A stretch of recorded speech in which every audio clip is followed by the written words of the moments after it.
Great Thursday morning, everyone. How are you all doing? Happy Thursday.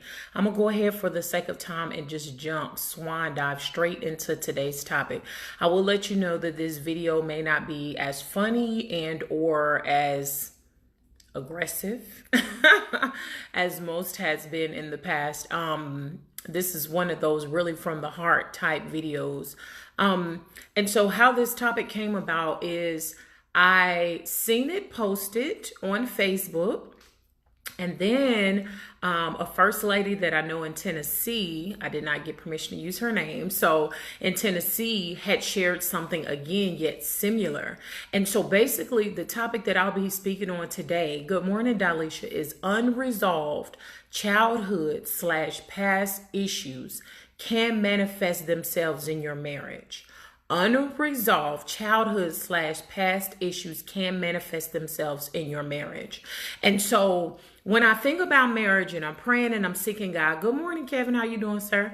I'm seeking God. I'm often asking, and I know I want to kind of explain this to kind of make it plain. I'm often asking God, what are the things, God, can you please show me the things that manifest themselves in marriages in a negative way or hinder the marriage? And so that's why I often speak about examining ourselves and things like that, because there are so many things that we don't realize that has a very negative impact on our marriage, things that are around us, people have said to us and everything like that. And so I know some may think, and some have said this to their husband or their wife, you know, say your husband and wife have a concern. Okay, they're not trying to bite your head off. They're not trying to talk you down. They're not trying to belittle you, but they actually have a concern, and they come to you and they say, hey, baby, I just want to talk to you about some things that I'm noticing, not trying to attack you in any way. Right. And so they begin to share with you whatever it is that they see. As I was thinking about this, God woke me up at like 3 o'clock this morning. I was like, God, I love my sleep, but I'm obedient. But as I was thinking about this, we have to understand this concept before I go into what I'm about to say. It is easier for us to see someone else's face than to see our own. Okay? Let me translate that. It is easier for us to recognize things in someone else than it is within ourselves. Okay, because physically, y'all looking at me, y'all can see my face. If it wasn't for me doing this video, I couldn't see my own face. Y'all could. And so that's how you notice little things like, girl, why your face turned up? Why you looking sad? Whatever the case may be. Let me get back on topic. So when your spouse comes to you and they share their heart with you about something they think is a concern, if it's something that has not been healed from your past, you're going to automatically take it as an attack. Now, these are some good examples that I will give, that things that maybe this may not be the case in your marriage or any past relationships that you have if you're single or whatever. But this is the things that I've seen over the past 20-some years, my adult life, that manifest themselves. And I was like, wow, we think that is one thing, but it's actually something deeper on the surface. So this is what I've seen. The biggest number one thing, good morning, Heather, is abandonment. When you happen to be, if they have not dealt with this and healed from this, what we tend to do as a people is say, oh, I'm over that. Oh, that happened in my past. We sweep it under the rug, but we don't understand how it manifests itself in our marriage or can manifest itself in our marriage. Okay. So a good example. Number one being abandonment. When you have been abandoned by a parent growing up, how it can manifest in the marriage is this. You can be controlling with your spouse. And the reason being, check what I'm saying. The reason being is because you have formulated in your mind, which is very more in a sense true. The reason why the person is no longer there because they didn't want me. You've asked questions in your mind, and this may not be for everybody, but it is for somebody. So you've asked questions in your mind. I don't understand. Was I not good enough? Why didn't they want to stay and raise me? what did I do? And you always try to overachieve in your life and overcompensate because there's such a big void in your heart because of that abandonment when you was a child. Now, some of y'all who are around my age very well much so know that you've seen or even heard where, when you get to asking questions, see this 2019, hey Tasha, this 2019 generation, baby, they ask questions, you hear me? And they want some truth. You can't sell these kids fluff, okay? These new millennial, whatever you want to call them, Gen X, Y, Z, whatever. But back in the day, see, you couldn't ask grown folks questions because if you did, it was seen as a sign of disrespect. Now, you were not trying to disrespect your elders, but you just wanted to know. You see what I'm saying? And so how I've seen it manifest itself in marriages, you're controlling of your spouse. You don't want them to go anywhere. You make them, in a sense, kind of check in with you. You may say it's for safety, and for some, it may be for safety reasons. I just want to make sure my spouse is okay. But the underlining, see, we look at the surface. The underlining issue is, see, the person who was supposed to love me up and abandoned me. They up and left me. And so you say that you love me and I don't want you to leave me. So how I do that is I make you check in. I get on you and argue when you're not where I think that you should be, because the reality of it is I was abandoned. You see what I'm saying? And then it makes your husband or your wife feel like they're always forever doing something wrong. They always feel like they got to walk around on eggshells around you. One of the amazing things that God gave me is the best gift. And I'm talking to people who are single. I'm talking to people who are engaged. I'm talking to people who are in your marriage right now. The best gift that you could give to your husband or your wife is to take the time to heal from your past hurts. That is the best gift that you can give, okay? So let me talk about abuses, different types of abuses. Sexual abuse, okay? Victim of sexual abuse. Some of you are all aware of that. You have physical abuse. You have verbal abuse. You have mental abuse. See, let's start with sexual abuse, something that I know, okay? This is how it can manifest itself in your marriage if it's not healed. See, we as children, this is why me and my husband always talk about, in your marriage, you don't understand the little eyes that are watching you and what is being programmed into their mind as love. Okay? So if you have been abandoned, you don't feel loved. You have low self-esteem. You suffer from that. You give your power over, in a sense, to the individual whom you married to. If not power, also you make it their responsibility to love you how you should have been loved, how you were not loved when you were growing up, when you were small. When it comes to, let's talk about sexual abuse. For those who've been sexually abused, your innocence was taken away from you as a child. Okay? Let's talk about that. So what happens when you get grown and you get into a marriage, or can happen, let me say that because it's not everybody. If you haven't healed from it, because in your mind, since your innocence was taken as a little child or as a teenager or a young adult, you can formulate in your mind that that's love. Why do you think you have so many young ladies and men, you know what I'm saying? Because they can get sexually assaulted as well. That when they get out, they start trying to find love. And it's usually in sex, by sleeping with all these different people, trying to find love. Now, what the world does, and even the church, come on, somebody, is they'll set up and they'll talk about that young lady more so than that man. Because, if it's a young man, you're getting another notch on your belt. You don't get the same, verbal abuse as you do as if you're a young lady. And so they begin to talk about her. Well, Shan, how does that manifest in marriage? When you haven't healed from that, you start to, in a sense, see in your mind your spouse. It kind of ties together. It blurs together. And so when it comes to sex, you find it unfavorable with your spouse because you haven't healed to be able to separate. My spouse loves me. This person who took my innocence did not.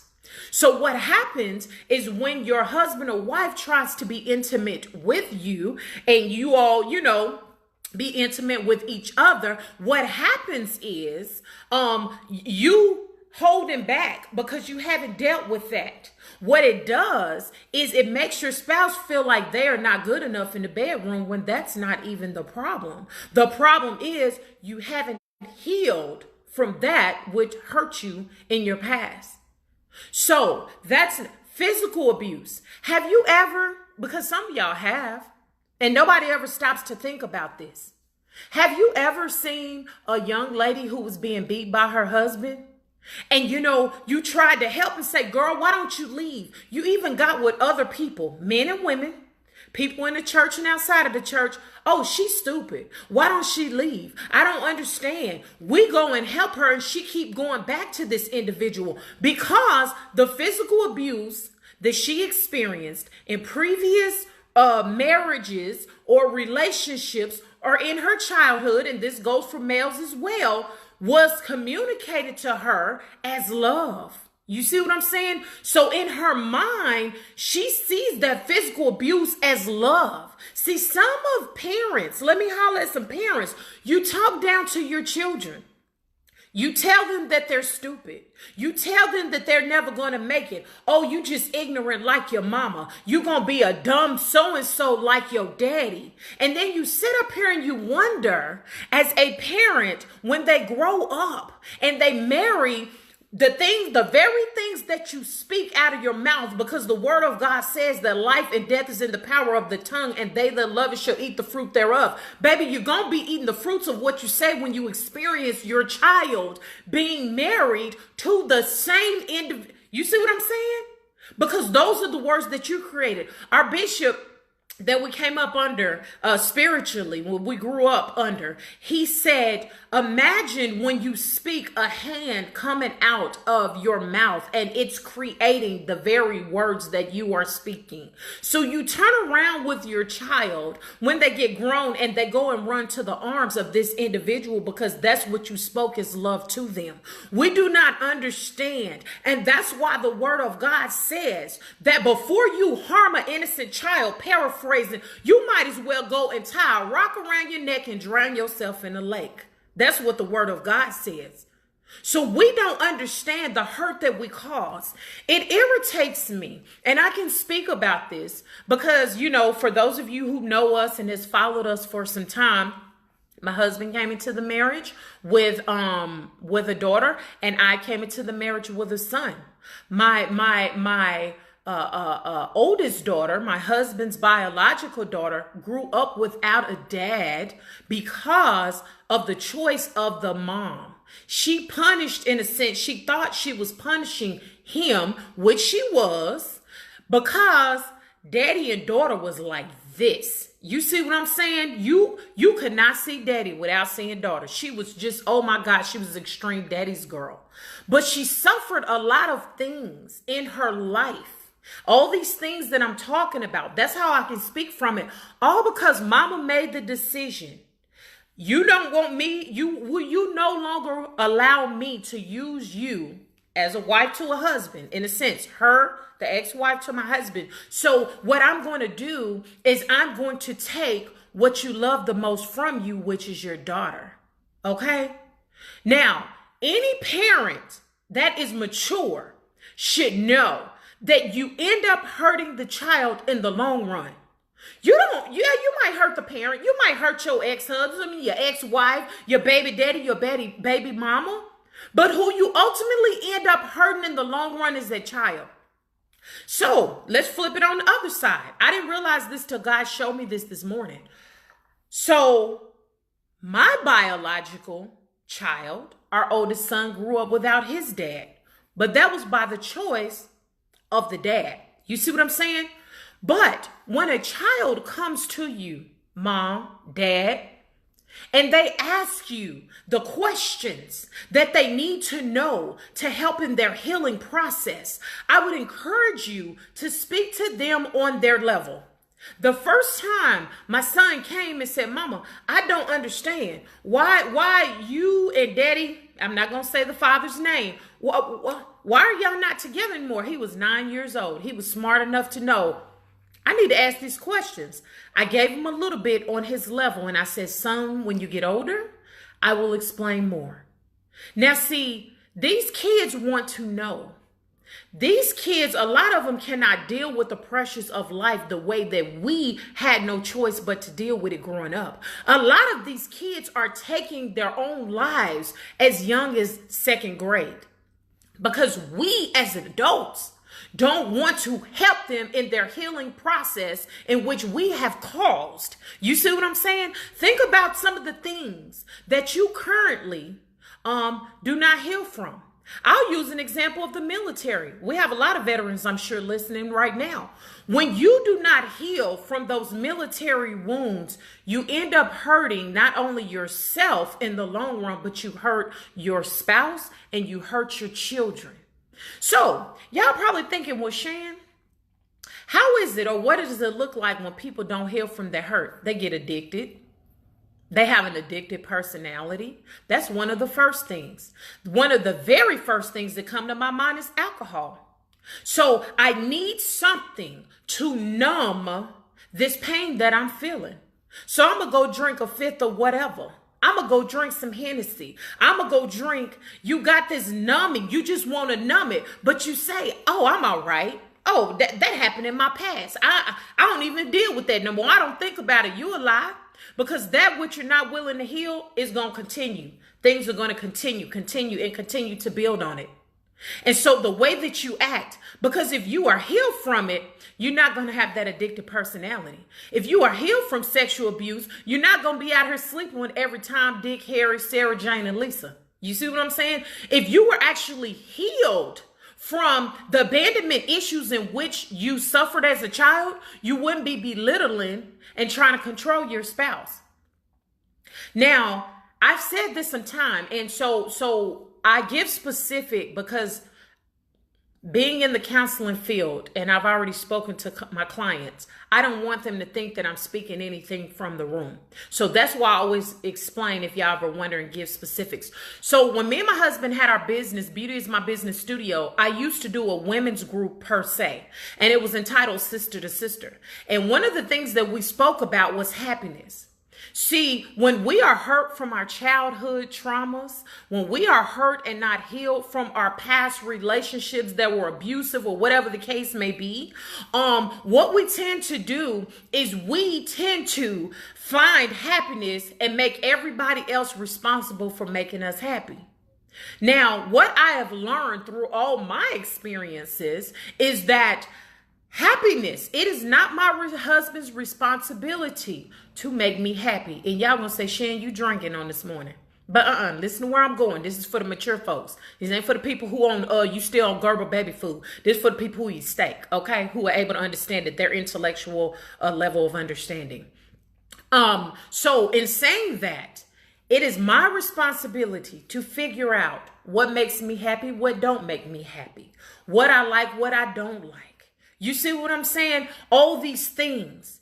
What my husband does for me is icing on the cake. What I do for my husband is icing on the cake. But if I do not heal from within, if I do not take the time to find out what makes me happy, me placing the responsibility on my spouse is further draining and damaging my spouse.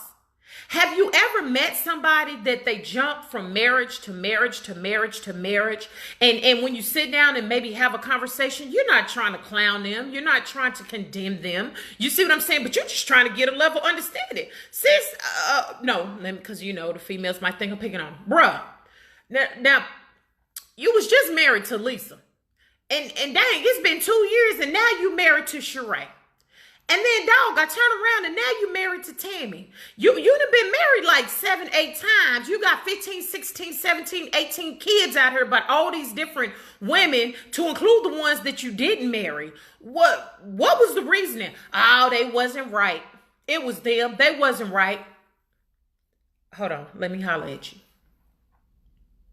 If you've been married to 6 or 7 different people, and something is wrong with each and every one of them, baby, it was not them. It was you. Okay? Because you did not take the time to heal from the things that hurt you. You got mama issues. Mama left you. You know what I'm saying? Or you may have been the baby boy of the family, and daddy wasn't present to teach you how to be a man. So that's abandonment. And then you have mama that's trying to overcompensate, because that's what we do. You know, I'm guilty. So you got mama who was trying to overcompensate. And then you got the older sisters and aunties and grandma. And so they spoiled you.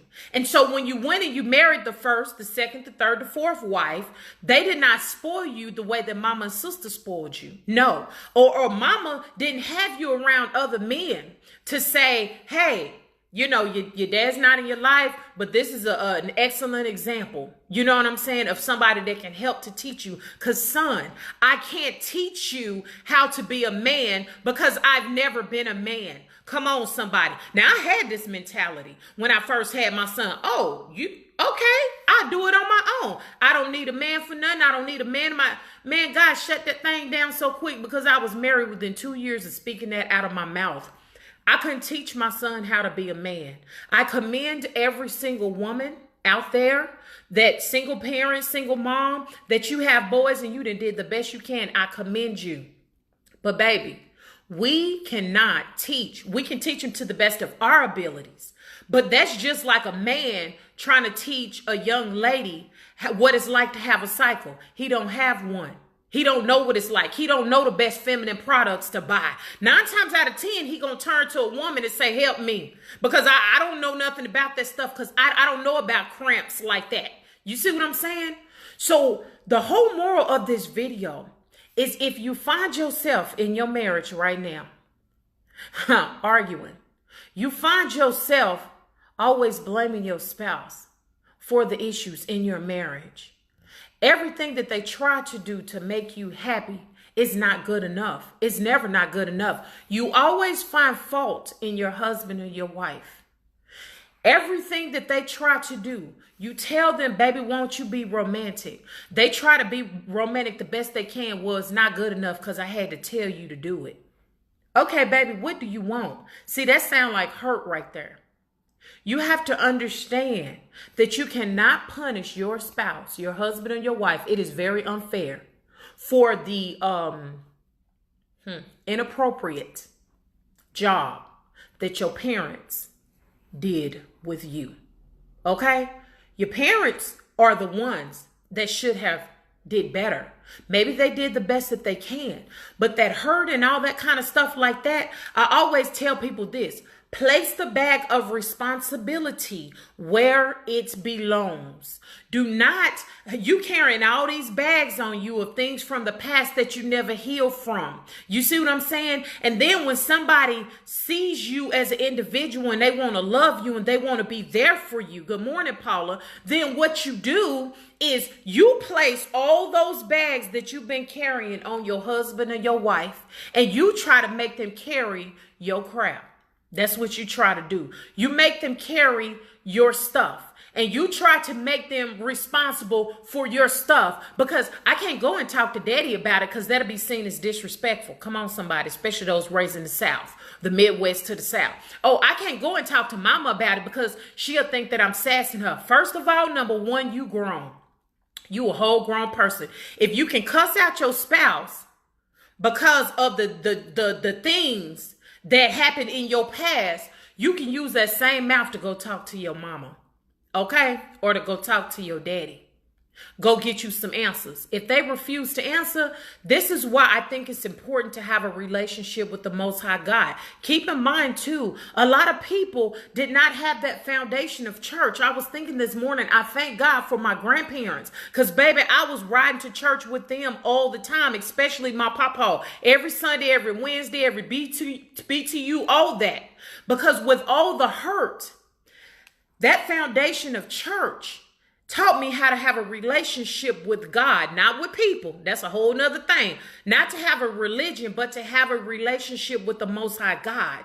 So even when I couldn't go face to face with my abuser to tell him I forgive him, because I don't even know if I'm at that point. Now, I said I forgive him, but face to face, I don't know what the flesh would do. Especially since I know that he continued to abuse. So me having that relationship with God, you have to understand when somebody has been in this place, everybody does not have the foundation of church. So quit putting people down because they're an alcoholic or a druggie and they didn't have a relationship with God and they wasn't raised in the church like you was. Pray for them. Show that love of God. That's what Jesus, that's what said in the New Testament. He was supposed to be our example to walk the earth. That's what Jesus say. Show that love. You see what I'm saying? But the whole moral of this video today is if you find yourself in turmoil in your marriage, husband and or wife and or both, I need you to examine yourself and I need you to honestly think, no matter how painful it is, the things that you try to bury and put in that Pandora's box, deal with that thing. Do not make your husband or your wife responsible for what your mama and your daddy should have did, or your ex-wife or your ex-husband or that abusive ex-boyfriend or ex-girlfriend or whatever. Do not do that because that's unfair. They promised to love you under God. They didn't promise. Now, yeah, they married you and the two became one, but you can't say, oh, now let me take my stuff off. Good morning, Cousin Kim, and let me put it on you. Let me have you carry my burden. No, the word of God says cast your cares upon the Lord, for he cares for you. It didn't say cast your cares upon your husband or your wife. So I encourage you to be man and woman enough to allow that little boy, that little girl, that teenage boy, that teenage girl, that young woman who was raped, that young boy, you know what I'm saying, who may have been raped also, allow them to heal. Because if you don't allow your younger self to heal, you're only continuing to hurt your current and your future self. You may find yourself with that bottle or whatever it is that you have to mask that pain, that addictive behavior, to mask that pain. You will find yourself 60, 70, 80 years old, squirreled up in a corner, still drinking on that bottle, not living your best life and your blessed life that God has for you. So I encourage you on today to please share this because you don't know who's hurting. You see what I'm saying? You may be over your stuff, but it's somebody out there that's still hurting. It's somebody out there who, you know, we were taught in the African American community, as we're labeled, or the black community or the community of color, not to go get any help. We was taught not to get any help. Just deal with your issues. Our men were taught, oh, you a punk if you go get help. Quit whining, quit crying. But some men need to break down because you've been carrying that hurt in you so much, but you scared to break down in front of your wife because she may call you a punk.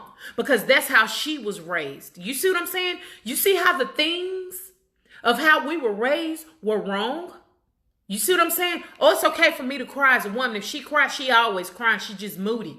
That's what they say.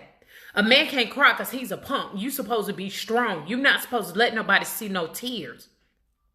But when I prayed years ago for God allowed me to see people the way he see people, I see that inner child crying within them when you're going off and you cussing people out and you acting like a fool. People who heal do not do that. People who are healed do not do that. Because you know how that old faithful saying goes, hurt people hurt people. Only the people who act the biggest fool with people. The only thing that you are communicating is I'm hurt on the inside. That's your little child on the inside that never been healed that's trying to come out and manifest itself through your grown person, your grown body. When you belittle and put somebody else down, I already see that's hurt. You know what I'm saying? So when people cuss me out now, I don't do like the old Shan, the hurt Shan, and I don't drag them like I would have in the past. I don't put my hands on them anymore. I start to pray for them. Because they are hurt. Now, I'm not going to say I'm perfect and say that it doesn't cause something to initially rise up in me. I am a veteran. I have been diagnosed with post-traumatic stress disorder. I have. I'm not going to lie. That has been my diagnosis, and I grew up in the hood. So that flesh instantly want to rise. But then I get to praying and say, God, okay, help bring me down. What is it? You see what I'm saying? I'm not sitting up here saying I'm perfect. I'm not sitting up here saying I got everything together. The only thing that I'm encouraging my brothers and sisters on today, if you desire to have the best blessed marriage that God has for you, you need to allow that inner child, that inner person who was hurt to heal. Okay?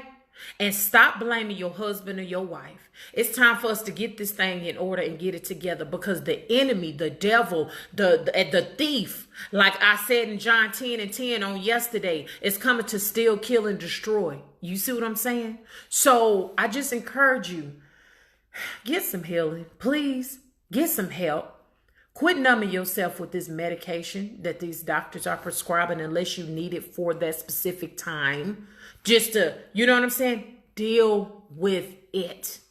All right? So, like I always say, don't let anybody steal your joy. Be a blessing to somebody today and not a curse. We pray, please pray with me for other marriages, even if you're not married. If you've been married before, please pray with me that these addictive personalities or these addictive spirits can be broken in these marriages. Please pray for me that God will put that unction, that is my prayer, deep down in people for them to have that desire to be sick and tired of being sick and tired of what they're going through and going to get some healing, some help. That's where therapists come in. That's where counselors come in. And if it's not the right one, go find you another one. You see what I'm saying? If that counselor it's something about them, you know in your spirit when something ain't right when you go see the doctor. Don't stop. Go find you somebody else. God uses us as counselors and therapists to help you heal. God used pastors and first ladies who have a true heart for God's people to help you heal. God used your friend, your sister, brother. We are, you know what I'm saying, supposed to be helpers one to another according to the word to help you heal. So quit trying to do it alone. Like I always say, and I'm going to ask this question before I get ready to go.